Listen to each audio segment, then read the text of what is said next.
Alright guys, Jack here, JBF Music and Guitar Lessons. What I've got for you today is, well, a little bit different from my usual kind of reaction and analysis videos. I finally got around to watching Kanami's rundown of the Morley pedals she uses. When I was watching it, I realised that wouldn't be a particularly engaging thing for you guys to to see. It's me sitting there going, oh, that's interesting. Not sure about that. I can see your value. If you want to see that video, I'm more than happy to make it. But this has been requested a lot, and on that note, I want to give a huge shout out and a massive thank you to Rabbi Rabs, Matt Hartzman, Glenn Kelly, Stephen Williams, Rebecca Hay, and Dale's Ghost. Thanks so much for your continued support on Patreon. If you yourself have a recommendation or something you want me to check out, Patreon's the best place to go for. Well, I do try to take everything on board and all the suggestions, those ones always get bumped up the list. Before we dive into it, I also want to say if this interests you at all, make sure to check out Wave Potter's video on it and also Axe Japan.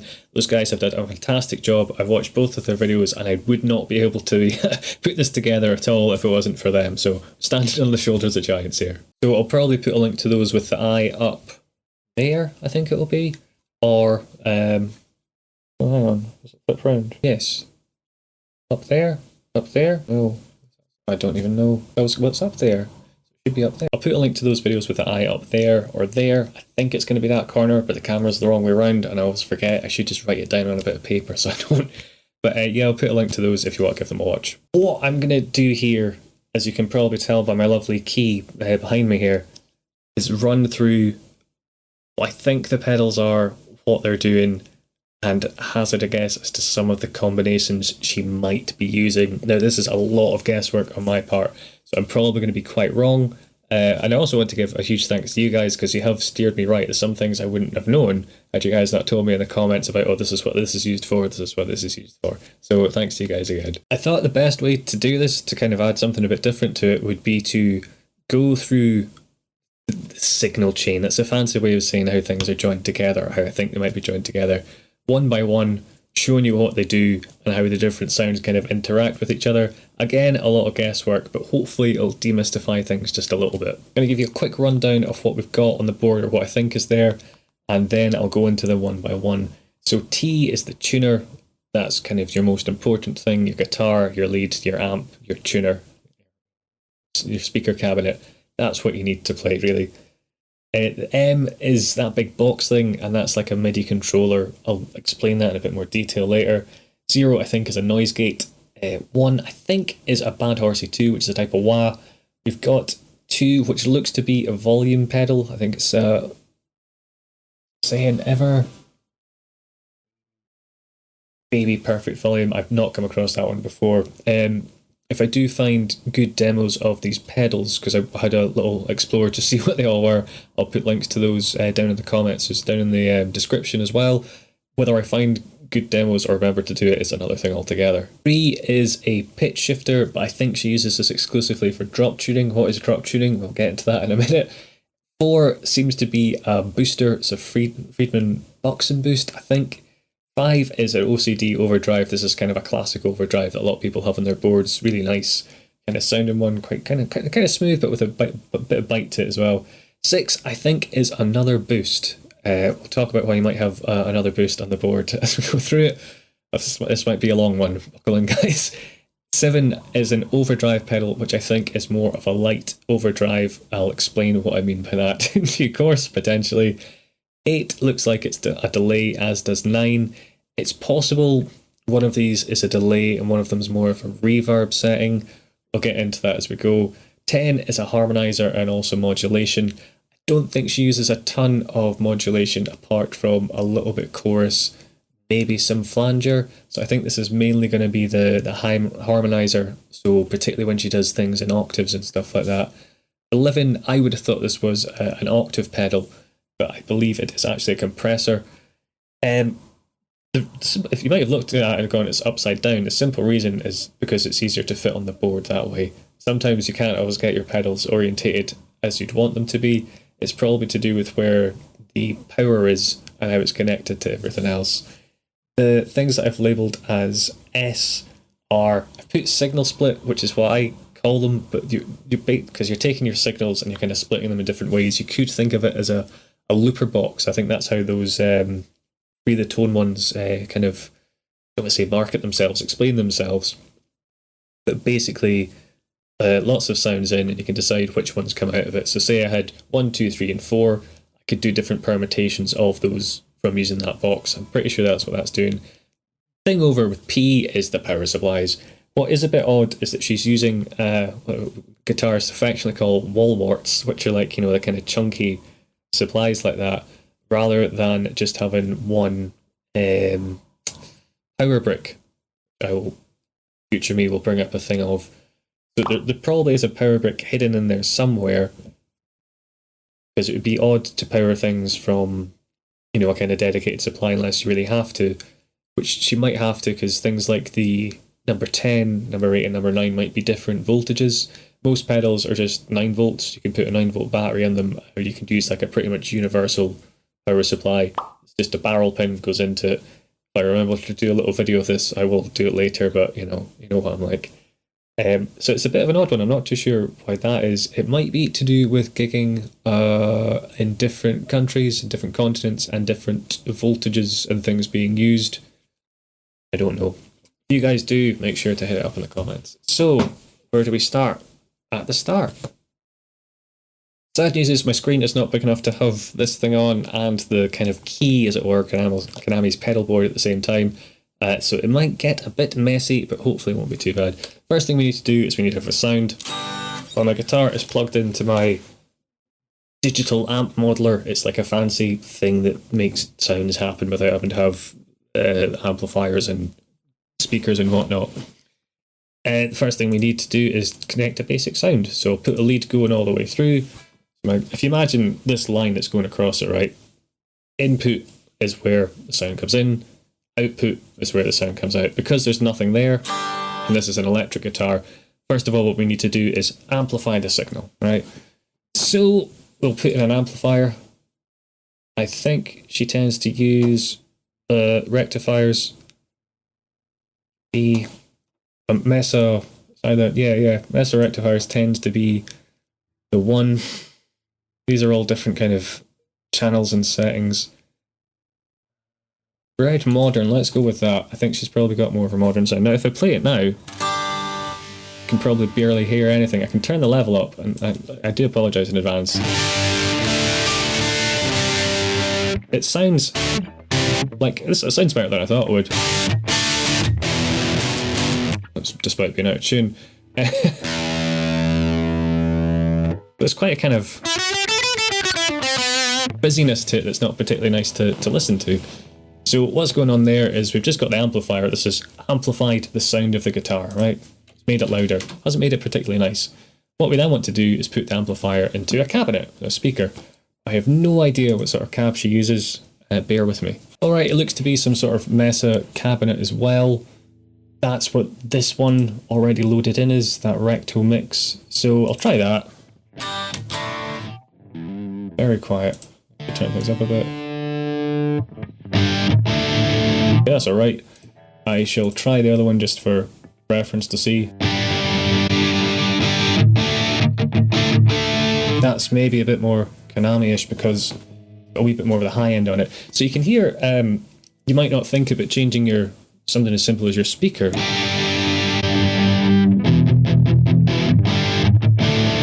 have an impact on the sound.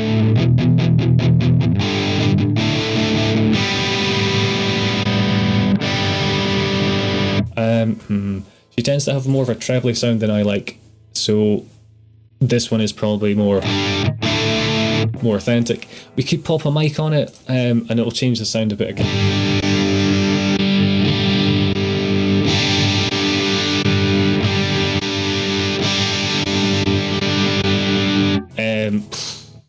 What one might.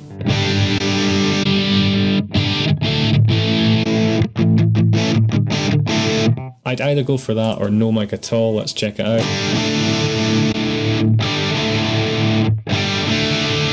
Again, she does like her kind of treble, so I think that, what did I have on, was this one? So the one underneath.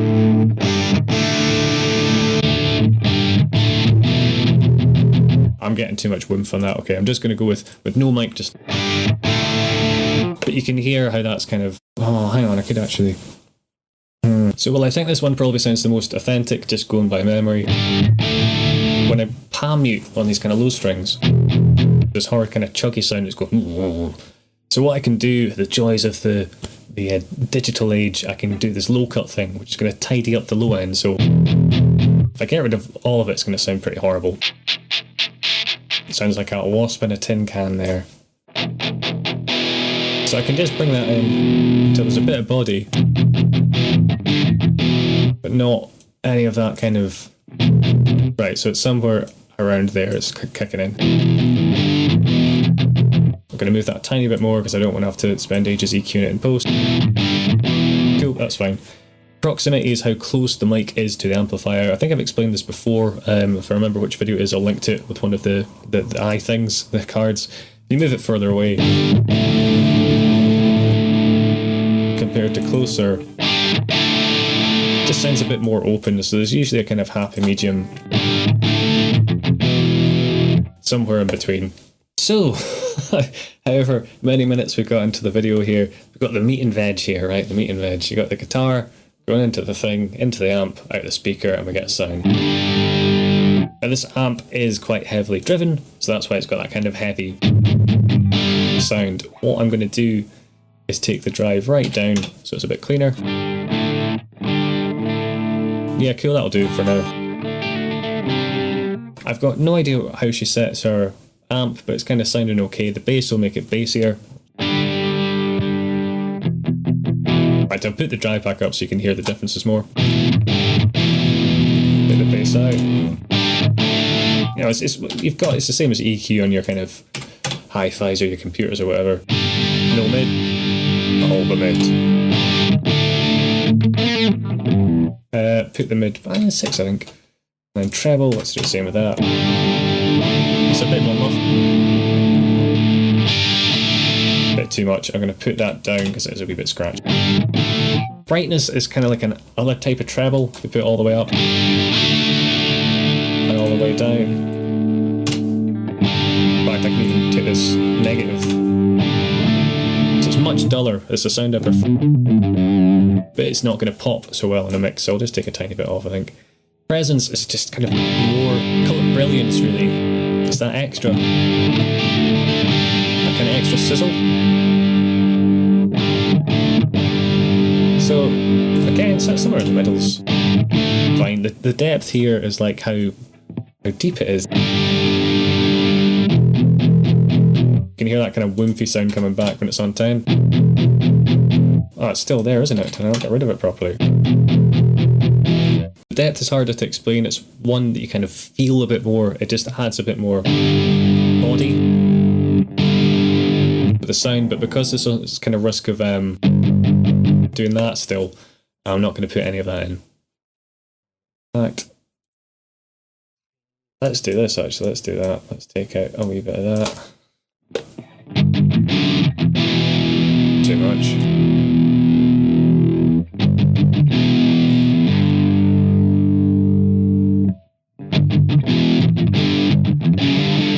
So to make the sound a bit more comfortable for myself, what I've done here is taken some of the low end off and a bit of the kind of honky mid-range. So this one here, which is very low, taken right down. This one here, which is pretty low, so you can hear that frequency coming in and out. And then the 500, you sometimes get a bit of a weird honk around here. That kind of... So I sometimes like to drop that out a little bit as well. 4K I will usually take out a bit because it's a bit...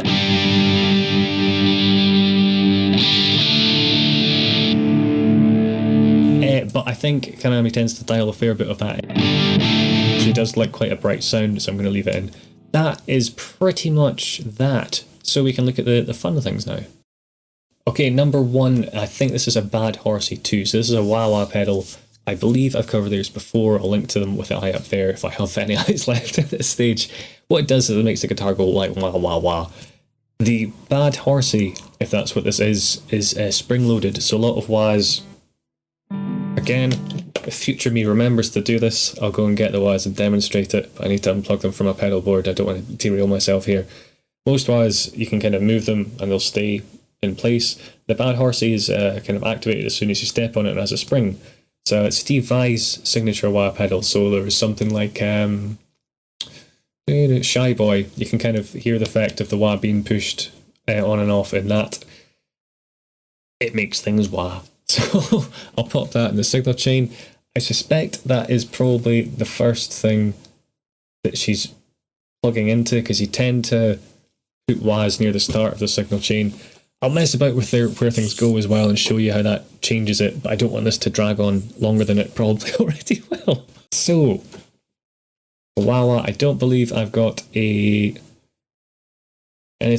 quite like a Bad Horsie here. Color tone might be somewhat close. So I'll just put an auto control on here so you can hear it moving, because I don't have an expression pedal plugged in. Right, so this is a basic, the wah is just going to move a little bit between sounds.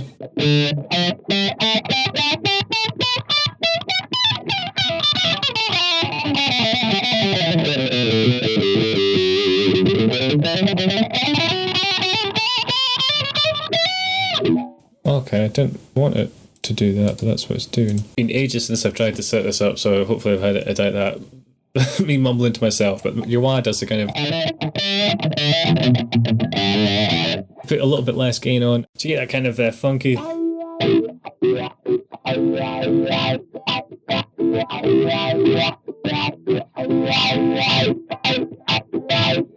You can use it for kind of soloing as well. Yeah, it's a kind of slightly more vocal sound.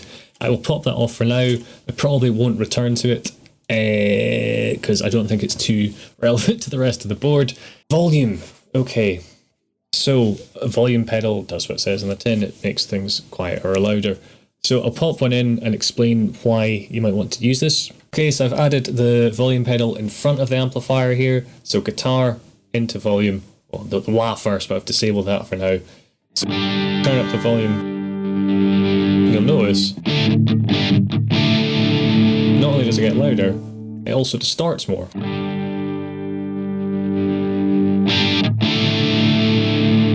So this is a kind of crucial thing. If you have your volume pedal in front of the amplifier, when you move the volume pedal down, it'll not make it louder, but it'll also distort the amplifier more. If you put it after, it's going to take whatever the amplifier is doing and just make it louder. Most people tend to put it in front of the amp for a bit more control in terms of your dynamics, so rather than having to use your finger to roll the volume up and down, you can use this pedal to kind of boost the volume or bring it back a bit. But it can be used in all sorts of ways. I'm guessing it's here in the signal chain, but because of the thing with the M on it, it can be in more than one place at once. Come to that later. Oh, this is going to be a long one. So, 3, we've got the drop tune. So I've put this here because,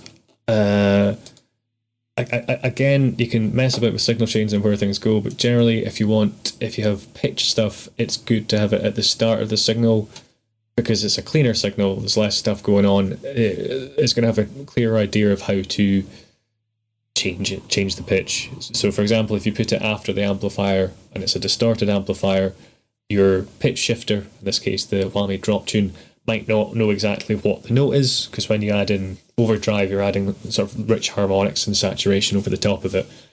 So what I believe she used this is for, and again thanks to you guys for telling me, is to just change the pitch. So I believe this one is just a fixed harmony, and it just goes down a tone, I believe, and we'll put the mix up full, so you're hearing all of that. We will put that voice away because we're not using it, and then that should be what I'm playing. Yeah, that's, so I can hear, I'll leave some in from the mic as well, so you can hear the guitar as it is tuned normally with the guitar that's been synthetically dropped a tone, because it sounds kind of nice there, but as soon as you start... In fact, I'll just mix it in so you can hear what I'm hearing. It sounds like kind of something broken.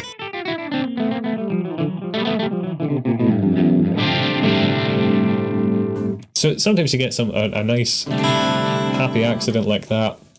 If I put some more of the gain on, you can hear, oh man.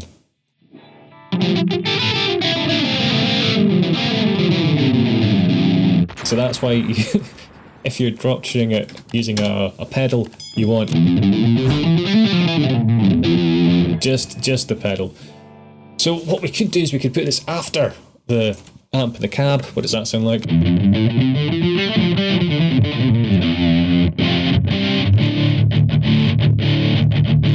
It sounds okay. I think it's a wee bit better in front. And those of you who are incredibly observant might have thought, well, what happens if you put it in between the amp and the cabinet? So we can do that. And in real life, you call this putting it in the effects loop, or the send and return. It changes things a bit more again. So it actually sounds quite good there as well. So I might just leave it there for now. But this is the thing to bear in mind. You can have something in front of the amp and in front of the cab, in between the amp and the cab, after the amp and the cab, and depending where it is, it will sound slightly different. And obviously there's a lot more pedals going into this, so the way they all interact with each other, where they are in the chain, is going to change things quite a bit as well. Number 4, boost. So this is a Friedman, I think it's called a Buxom boost. Friedman is a fairly new company from what I understand. It's based on a Marshall, but a bit more modern, a bit tighter, maybe a bit more mid-range, a bit less of the kind of high brashness you sometimes get from a Marshall. Quite high saturation as well, quite high gain. So they build amps, and this is kind of like essentially getting a Friedman amplifier and amp head in a box, as I understand it.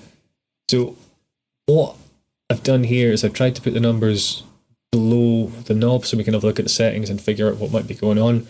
I'm not too sure if I have a Friedman pedal in my software here. I do have a Friedman amp, so I'll plug one of those in so you can hear that, and then I'll see how I can best match that boost pedal. Okay, so I'm going to change the amp here to a Friedman.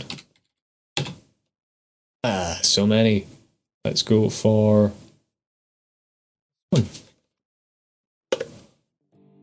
And I have no sound levels there. Yeah, so let's see. It sounds really because nothing's on. See, this is the problem. As great as the digital stuff is, you wouldn't have that with a normal amp. You'd be able to see straight away. Right, okay, yeah, cool. Cut down a little bit, probably a bit too loud.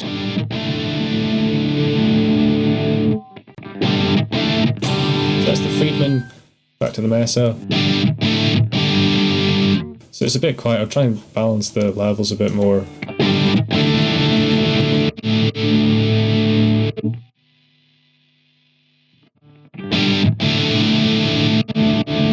Yeah, so I'd say there's a bit more bass.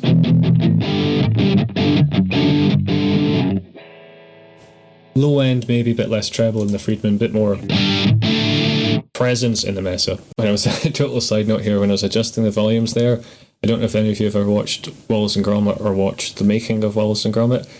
Nick Parker is like, can you move it just a little bit here?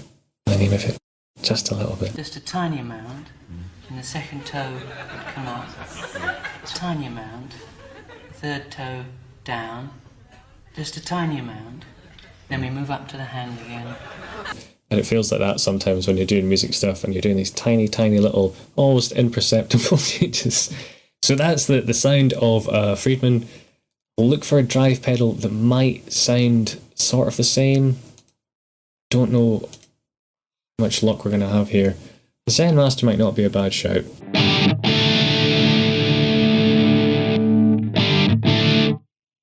So what I'm looking for here is to make the sound a little bit more like Friedman.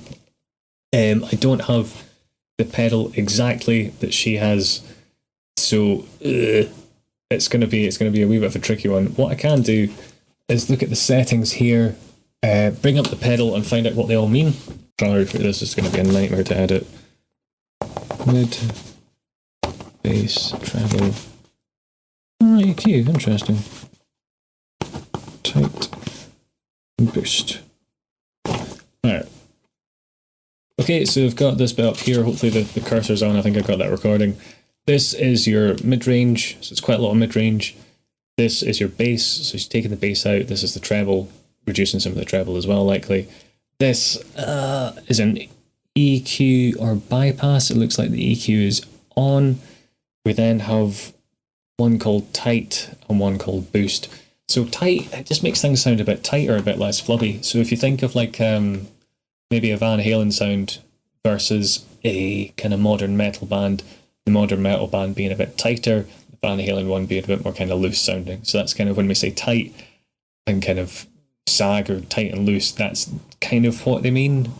Not to, you know, not the best explanation I can give, but it just tightens things up a little bit. Boost is probably going to be how much volume is being boosted. So I'll take a quick jot of what settings these are, and I will try and do my best to mimic it in some way, shape or form. Okay. So it's not really, if we look at the settings, it's not an awful lot of treble or bass in it, so I'm just going to take these down roughly to where they were here. I think the bass was being taken away more than the treble. The mid was quite heavy, so this is maybe more to do with changing the colour palette than actually using it as a boost. And this is similar to, you know how I had the volume pedal in front of the amp and I moved it and it got gainier, for lack of a better term. This is what a lot of people use boosts for as well, so not necessarily just to like be louder because this is my solo. Sometimes you'll use it to push the amp a bit more or to kind of change the overall kind of colour or EQ. So if there's a pedal you like the sound of but you don't necessarily want it to give you more volume, just like how it changes the kind of texture of your guitar, sometimes worth putting in. I'm going to do a wee low cut to tidy things up, a wee high cut so it's not too fizzy, and then boost I suppose is really going to be my level, and there isn't really a drive on it, so I'll take the drive right down because that's essentially using it as a boost pedal, and the volume being, it's not that much of a boost she's got. I'll need to tinker with this because they're always different. What I can do is experiment with what I want the mid-range to be as well. She tends to use a higher mid-range, so I'll go for around here and we'll see a bit more of a boost.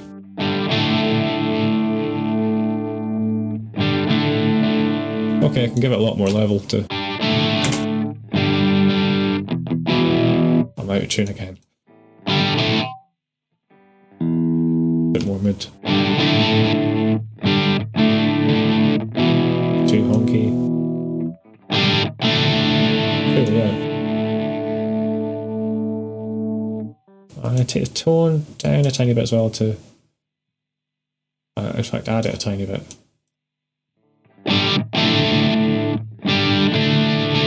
So you can hear it's not really adding much of a boost. We could use it as a drive. You know, overdrives it more, saturates the sound more, but... I'm going to take the tone down because I think she's probably using it to soften the sound a tiny bit, if it's a Friedman. Far too much drive. It's tightening it up and I don't really want to be doing that. So I'm not too happy with what this is doing because it's not making it sound like a Friedman at all, but I have kind of stumbled across what she might be using it for, which is to tighten up the sound. So this is a trick that metal bands sometimes do. They put a tube screamer with all the gain down and the volume up a bit and the tone maybe a bit higher, about kind of 6 or something like that, and it just kind of tightens up the sound. What does tightening up the sound mean? So it's maybe a bit less muddy,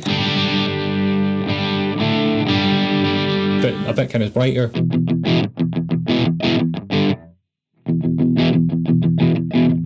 Just a bit tighter, okay? Whether it's making this sound or a different sound, I don't know. This is what I'm saying. A lot of guesswork. If you guys know better, correct me in the comments. Let's start a drinking game of how many times I can get stuff wrong. Okay, number 5 is an overdrive. So this is going to give you a kind of a gainy sound. I should have something fairly close to that, so I'll pop it in. Just before we go on to that, you can mess about with where you put your boost pedal. So if I put it in the effects loop in between the amp and the cab, it does actually make it sound a tiny bit more like a Friedman. That kind of warmer, a bit more mid-rangey. So it's entirely possible that she's putting it in there to get this kind of warmer overdrive sound. But boost sound, I should say, really. There is a OCD. Do I have something full OD? That's probably going to be about as close as I can get. Or super OD, maybe one of those. So I think the full OD is going to be the closest to it. Yeah, there's another one that might be... Is it super OD? Yeah, full OD is probably the closest I've got to it. So if we bring up the thing again, we can look at our settings. I'll have to bring up the pedal because I don't know what those are off the top of my head. Okay, that's pretty straightforward. So we've got a volume, the top left, a drive, and then a tone. Alright, I've actually got a kind of a cheap copy of one of these pedals. So volume, drive, tone. In the middle there's an HP and an LP. It means high pass and low pass. Basically, whether you want it to be more fizzy and kind of high sounding with a treble, or more kind of thuddy and low. So I don't think I'll be able to tell from here. Okay, no, so it is down to the... Oh no, it's not, I can't tell. I can't tell if it's on high pass or low pass. I was looking at the Friedman there. Looks like it might be low pass, but I'm not entirely sure. So she's got the volume... Where are we? Kind of about there. The drive is kind of moderate. The tone, okay, so adding quite a lot of presence or treble with the tone. So this will be used to drive the amp harder by the looks of it. The drive isn't particularly extreme, it's maybe around here. The volume, because it's called level here, is probably about a 7-ish. And then, what else did we have? The tone, she had pretty high. That was so the tone will add more treble to it. If I put the tone away, all the way down here, quite muffled. So move that up there, you get more of a kind of nasally. She had a lot more than that actually. Probably around here.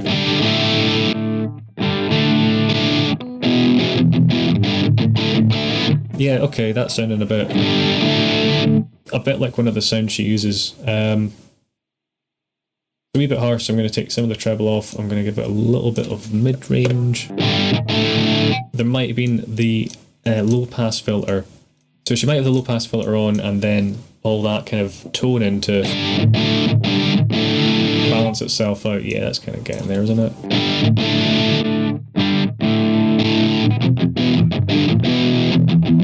Yeah, cool. So what this is doing is you can hear that's our kind of standard amp sound. When we put the drive in front of it, getting more drive.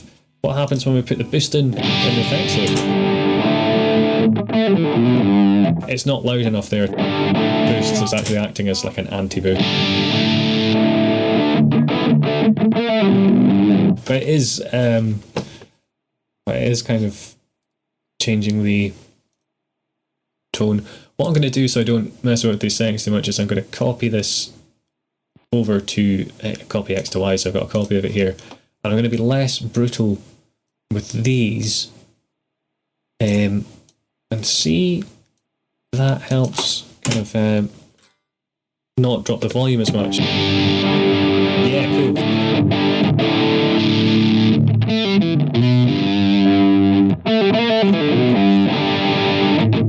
It's a bit too honky still, so let's take that down. Maybe this. Maybe I want that to be a bit higher then.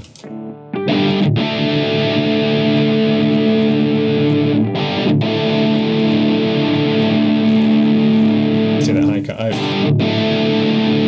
Okay, yeah, kind of getting there. So it's volume-wise, it's not actually too different. There's a ton of treble on this, so it feels louder. There's a ton of bass on this, so it kind of feels louder in a different way. It feels a lot smoother. That's a sound I kind of prefer more. So, what are we on to now? Boost 2. Jeez, oh, okay, so, right. This is an, I think it's an EP booster or something like that. Let's find out. Aye. So this is an EP booster. It's nice and straightforward. Just got one knob, which is like how much boost you want. All the boost. I don't think it's all the boost. How much boost does she use? So a fair bit, or maybe like 8 or something like that. Have I run out of I have run out. So my problem is at this point I've run out of drive pedals. I can only have 2 in this software I'm using. What I'm going to do is take a punt on changing the other one that's used as a boost. And I'm just going to put on whatever I've got as a basic boost setting. That one might do. Boost. So set everything to 0 because we don't really want any EQ changes here. That doesn't really matter. Get rid of that a little bit. Keep the drive on 0. You'll see a bit more drive. Oh, the drive's out there, isn't it? So that's how to annoy your neighbours. So this is, yeah, it's not going to work there. Okay. Copy. I'm going to copy these settings to the clipboard. I put this back to the pedal it was. I'm going to paste the settings into here.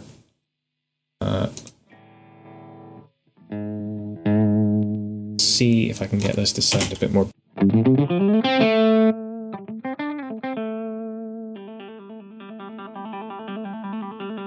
Very quiet. What's going on there?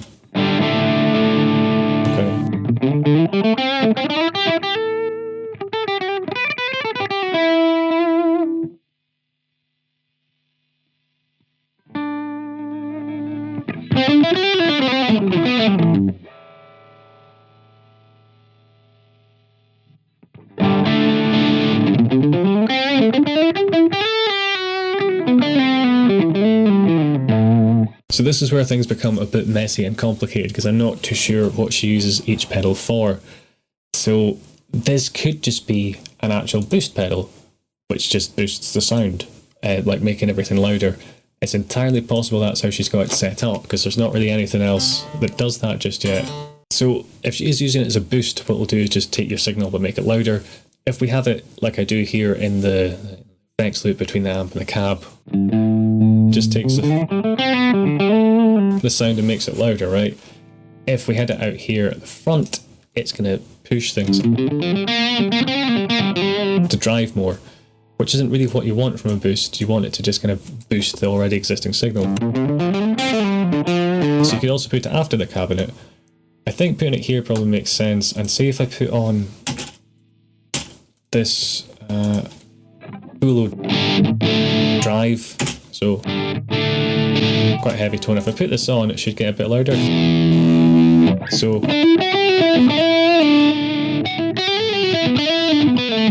if you're doing a solo, and then you want to hide back into the mix, that's what a boost's good for, among other things. So next we have another delay. I've put light in brackets because I think this is just not a delay. I've got another overdrive. My head's melted now. Apologies. Future me's going to hate me for editing this video. It's going to be a total sloppy nightmare. Sloppy Nightmare, good name for a band. So it's this strawberry drive by the looks of it. So what we've got here, we've got my bit of paper. I like the juxtaposition here that I've got this fancy technology going on. But I'm just using a pen and paper to write things down because it's still easier. So how do we Google there? And this is probably closer to the amp she uses. This minimal sound to what I had. I wouldn't be able to hear the difference personally. I'm going to take the gain down more. Drive, because just want a cleaner bass sound. So what she might be doing with this new drive pedal, so basically it's a simple drive. This one, it's quite a nice sounding one. I'm going to put on a tube screamer because I think that might have a similar, maybe the knob one. I'll try this one, and I'll try a few and see what sounds best. So she basically seems to be using it to push the amp a bit and drive it. It's possible that this is on all the time as well. This is the problem with pedals. There's no one set way to use them. So quite a lot of the time, if you find a drive pedal that you like the sound of, you leave it on a little bit over the top of your clean channel and it just drives it and it makes it sound a bit nicer. Whether she's doing that here or not, I do not know. I do not know. I've got to move the tone up because I think that'll probably achieve the treble thing. Put the treble up a little bit, and then the drive needs to be right down. So it's probably more of a colour thing again than a... Pretty horrible though. Because I listened to this drive pedal earlier and it's really quite a nice one. I think a Tube Screamer is maybe the closest I can get to it. It's a bit too volume though.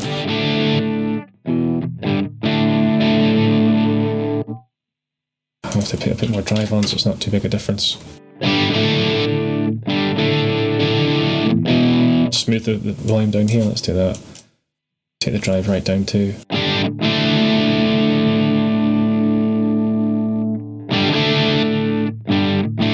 So, it's hard. It's hard to tell what's going on here without.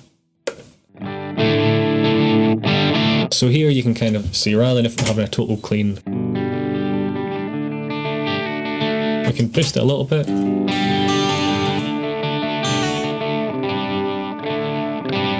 So it's still an overdriven sound. Slap dad note there, but it's got a bit more bite to it. I'm not too convinced on what I've done here.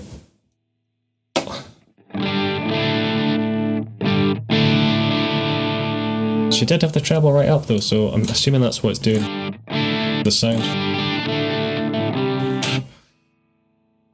So, where are we? Delays, all the delays. So, an Eventide one. I'm just going to stick in a delay and a reverb and show you kind of the difference between them. So, if we put the delay in, I'm going to stick it after everything for now. Delay just takes the sound and copies it. There's different types of delay, which I suppose is worthwhile talking about. So this one we've got a stereo tape. So I'll put the mix right up so you can hear it more. So you can hear bear. And this one will kind of degrade a bit. So a wee bit kind of wobbly as it goes on. You can get more kind of ambient delays. So you can hear that goes on for quite a bit. A mono delay, so it's just going to be in one speaker. Stereo, so you can bounce between two speakers like the kind of Brian May thing. If I have cards left, I'll link to what I'm talking about with the eye up there.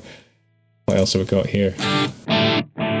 Okay, so that's one that's kind of degrading as well. So you can hear it gets more muffled, more kind of shoegazy as it goes on. The way Kanami tends to use delay is to either do a kind of slap back thing, so something like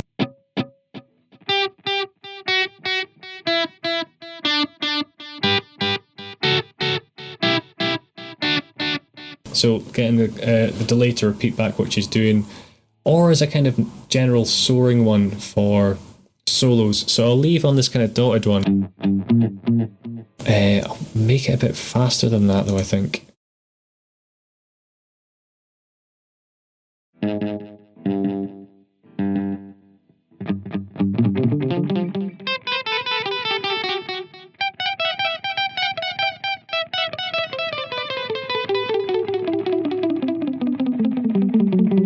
So that kind of thing. I've talked about this particular use before. What song was it in?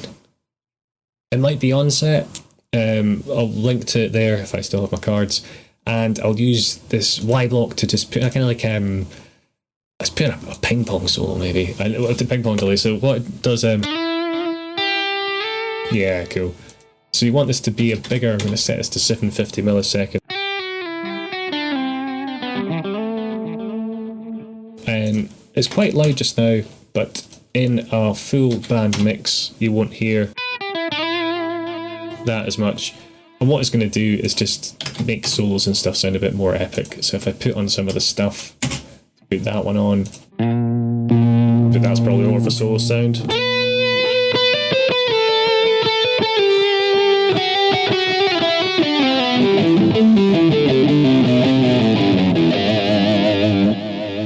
So you can hear the delays kind of filling stuff out there. And you'll notice if you listen to particularly live videos where there's certain things she stands on, it brings in this kind of bigger guitar sound in the delay and stuff like that. So there, what did I put on? I put on the Strawberry, the other boost, and a delay. I pop those off and we'll go back to... Oh, it was a reverb, right? So she might have a delay pedal set up to do a slapback thing. It might be a soaring delay. There might be multiple delay settings within the delay unit. She might also be using one of them for reverb, which is just a way to get a bit more ambience. So it can feel awful dry if you just hear your guitar and you don't hear the kind of reverbiness of it, and it can make you play better if your guitar sounds better. So let's say something like a... let's go for ambience first and just see what that sounds like.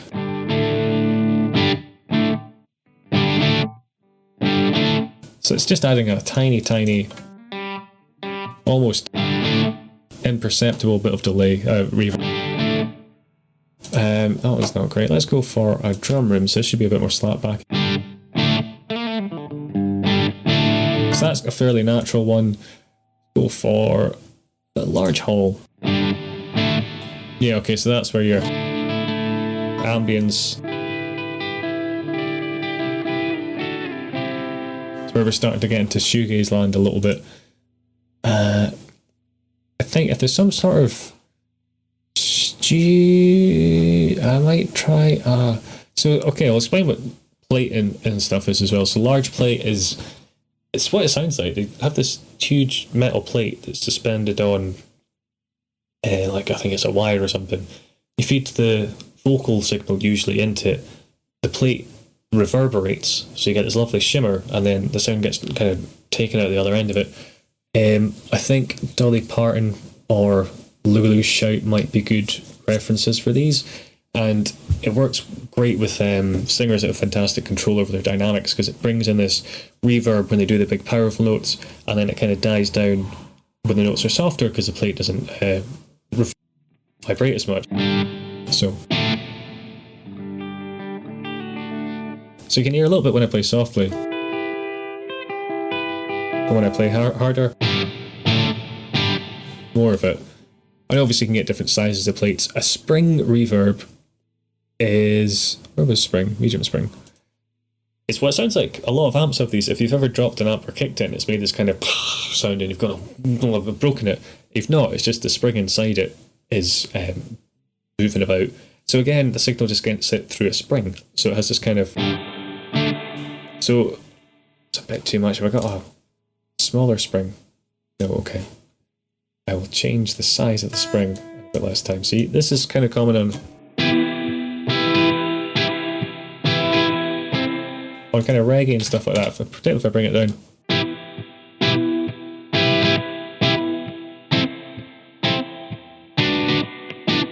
So you get a kind of dub reggae thing. What is quite nice to do is just have a kind of like the reverb's probably going to be quite good. Put those down so I can hear it. Yeah, cool. So that's the sort of thing that's just going to make it a bit easier to play, because it's going to sound a tiny bit better. Probably barely hear it. But again, when we put all the stuff on, we go for a kind of solo-y sound.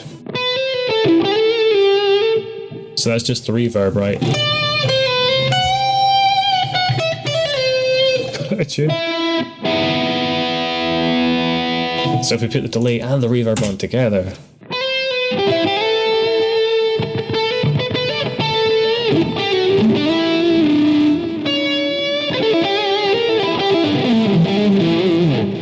and again you can mess about with where these are, so if we put them around this way, get a mushier sound because you're putting delay on the reverb rather than reverb on the delay. We can try putting the delay in the effects loop.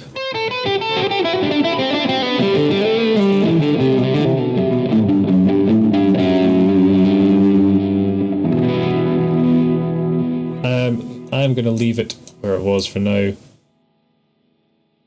Yeah, like that. So again, where these are in order, I don't know, and eventually we'll come to why that's a bit more important. What have we got now? Harmoniser, number 10, and modulation. Okay, so I'm running out of blocks a wee bit here. I'm not really. Okay, yeah, so I'll just put another pitch one in. So this is harmoniser and modulation. So modulation effects are things like chorus and flanger.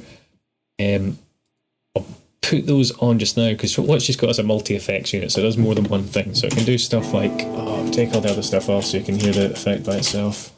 So that right kind of wobbly sound is a chorus. A tiny bit of drive so we get a bit more. No, that's not that one. Not you. It's making it a wee bit louder, okay. It's a tune up here, that's going to bug me, that slipped. So you can probably hear there's like the note and another note against it. Right? And that's what the chorus is. It's taking the note, copying it, so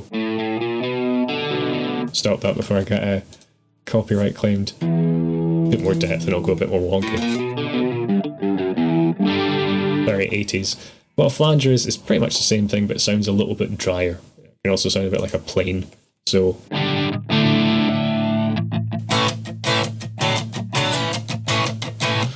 that kind of thing. Where's the cool kind of jet one? Is it that one? Or like the start of okay, something like that. So a flanger goes a bit more. Your chorus is a bit more kind of wobbly. And what the pitch does is a few things it can do. You can get a really nice chorus from using pitch to detune. So for example, I'm going to detune a tiny bit below the note. I'll put it right up in the mix so you can hear it. It'll be pretty clashy. So you can hear this kind of like the note's almost fighting itself, particularly if I really detune it. But if you put just a little bit, it just sounds kind of nice. It sounds like a shimmer. And what we can also do is we could put that above. Again, it's just a kind of shimmer. And if we go too far, it sounds wonky. What we can do is we can go above and below at the same time and put those both in.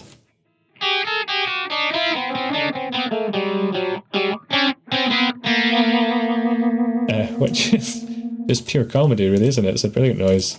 Not particularly usable unless you're doing like Primus or something. But what you can do is, this is something, a trick I only found out a few years ago. You basically add in a bit above, a bit below, and put that in the mix a little bit. And it gives you this nice little shimmer. So the more you put in, the more kind of processed it sounds. Quite 80s sounding. If you put it somewhere like mixing it in just maybe 17 to 20, it's not too noticeable. But just makes things sound a little bit more polished. So particularly if you've got your kind of driven soloies.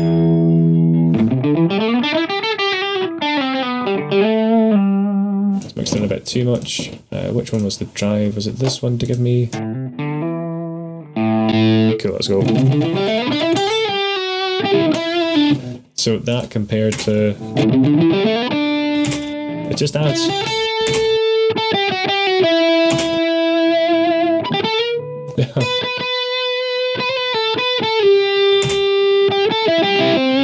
So it just makes it a bit smoother. It's a lot like adding in the delay and the reverb.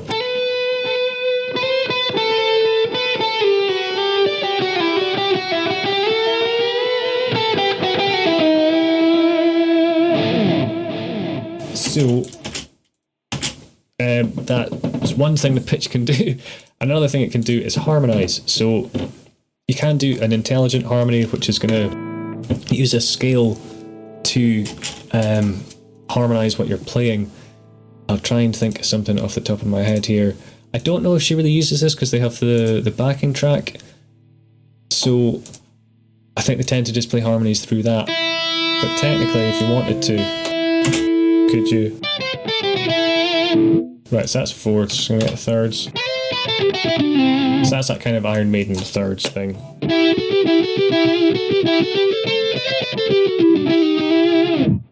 What she tends to do, as long-suffering watchers of the channel will know, is just use a fixed harmony and just set it an octave above. So you have the original sound mixed in with the being pitched up an octave. Well, I like to take some of the treble off with that one. And again, we can put this. What we've done there. Let's back to the Wallace and Gromit with it just a little bit. Just a little bit. Too much. So a bit too quiet somewhere around here.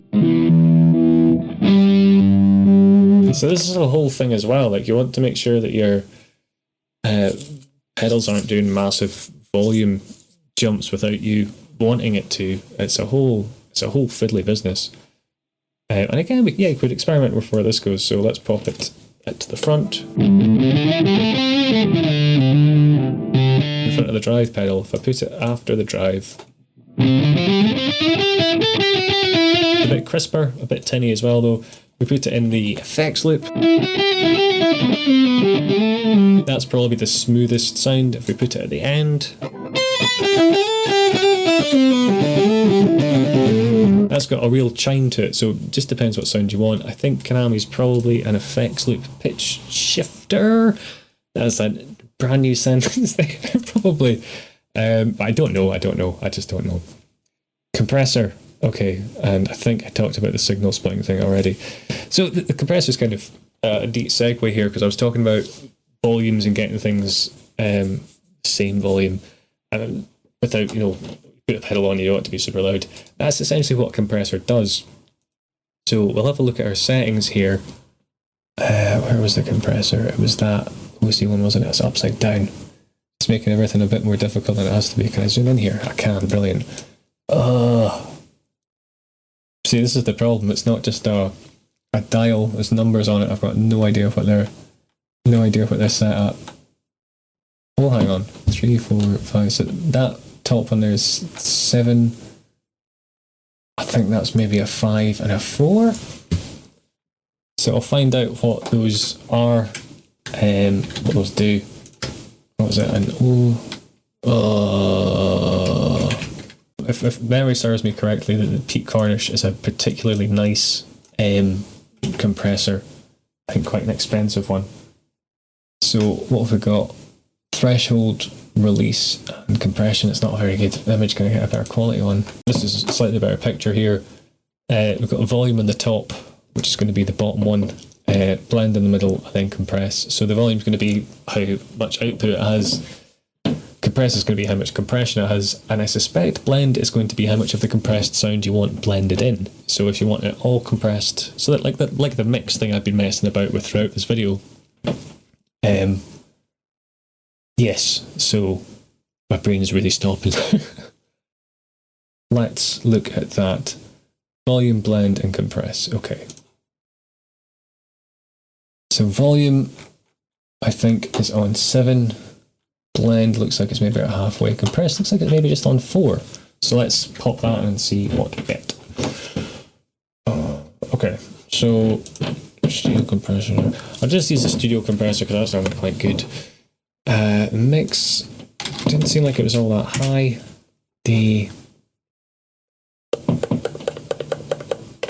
No, this is a bit tricky because it's different.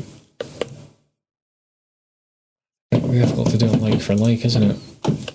Volume, blend, and compress. So is it just a... Okay. I think the Peak Cornish one is an optical compressor, so that's what I'm going to go for.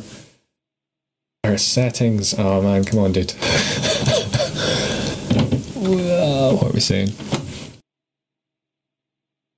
4, compression, mix halfway, volume 7. Okay. So... I'm going to guess compressing at 4, volume at 7, and then mix halfway. So, put some of the craziness off. This isn't going to do, is this just going to boost the signal a bit? I mean, it's... What it means is I can hit the guitar really hard,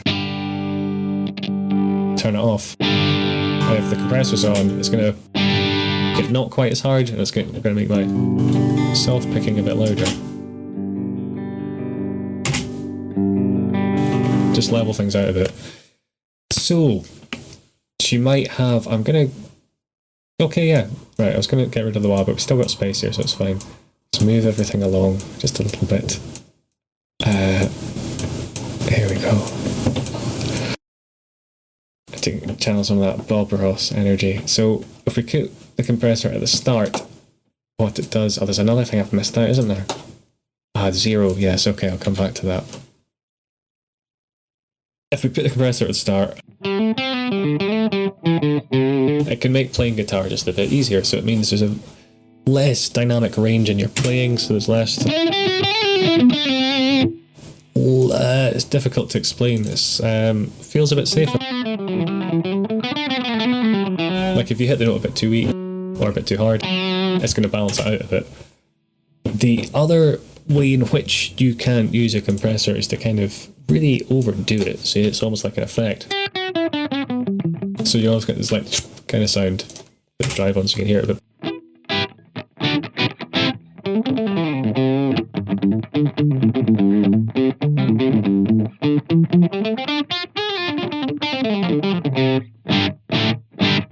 So it's this kind of, particularly if I've got speed on this, I do, right, so I'll move the attack right down.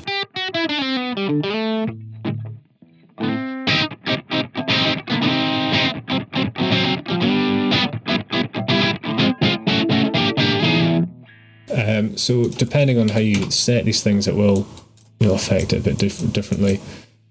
Generally, a slower attack sounds a bit more natural. A quick attack's going to have that thing. She might put it at the end of her signal chain, because then stuff like if you've got your overdrives coming on, if you've got your pitch shifting coming on, it'll help make everything more or less the same volume. Whether she uses it there or not, I don't know.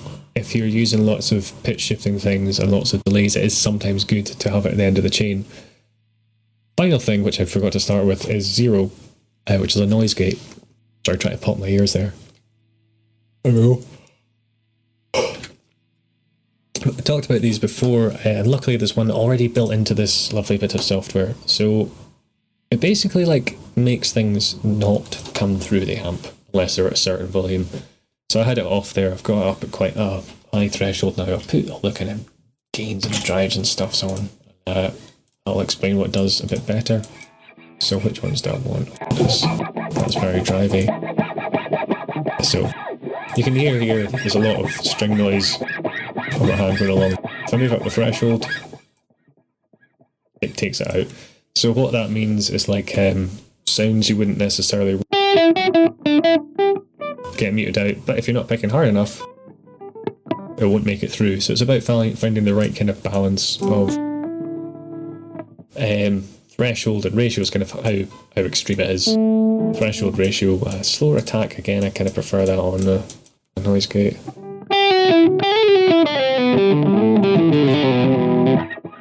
So that's, what my test is I do this, and when it starts to mute out that sound a bit, that's roughly when it's in the right place. So with it off, it's at about 60 something. You can hear it's a little bit cleaner.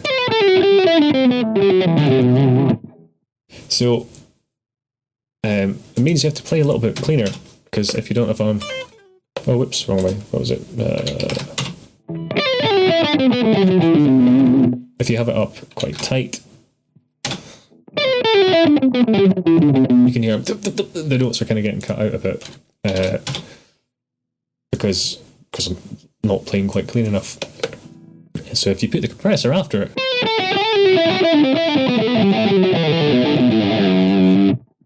so that the compressor, so you have your noise gate to cut out some of the sound, the compressor to bump up some of the quieter notes so it's easier to play, and all the other stuff, you'd have the compressor at the end to try and balance the tones. So for example of that, without the compressor, that's what that's like. That's making it louder. Ah, so making everything louder though. No, it's not. So the way she's got her compressor set, I suspect it might be at the front of the chain because it's kind of boosting things a bit. So I suspect it's just to make things a little bit hotter. Now, M. So I've put as MIDI here. This is where things get even more complicated. So I've been nattering on about signal paths and all this kind of nonsense, and this almost negates it because what this is a MIDI controller, and using these different buttons, a clean, crunch, drive, double love, boost, solo, you can program this MIDI controller to use any combination of these pedals, often in any configuration. So there's a channel called That Pedal Show. If this interests you, check out Dan and his gig rig. So while I'm having to commit to like, oh, I'm going to put this block here and it's in front of the amp, I'm going to put this block here, it's behind the amp, whatever. If you have one of these and everything's connected up in this fancy way, a pedal can be in two places at once. It's Schrodinger's pedal board, right? So you could, for example, have your, say, the compressor. It could be at the start of the signal chain in one of these. So, for example, on the clean sound, it might be good to have just the compressor on, maybe number 7, a little bit of overdrive, and using the clean channel on the rectifier, the amp. Say that's the sound you want. That's good. Say the Love Heart sound is some mad one where there's like an extra harmony on, loads of delay, reverb, and a boost and stuff like that. It might want to have the compressor at the end of that, so it levels out the sound a bit.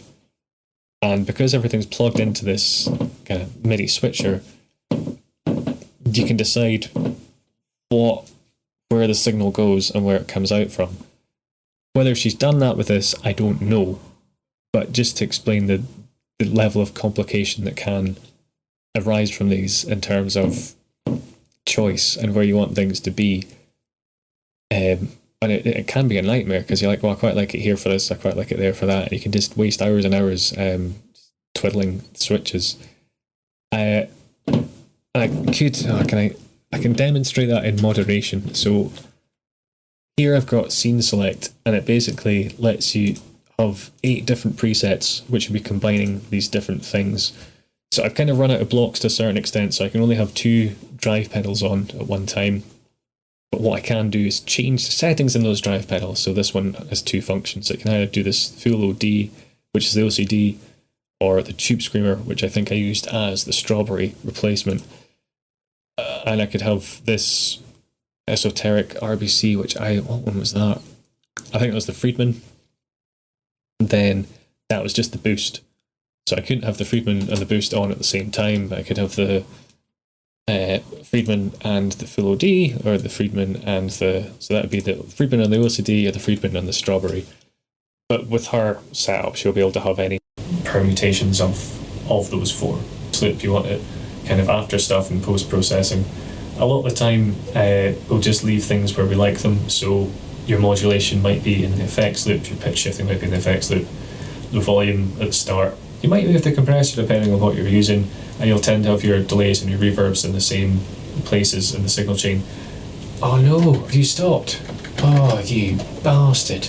Okay, so Cubase decided to just crap out on me there. I have no idea when that happened.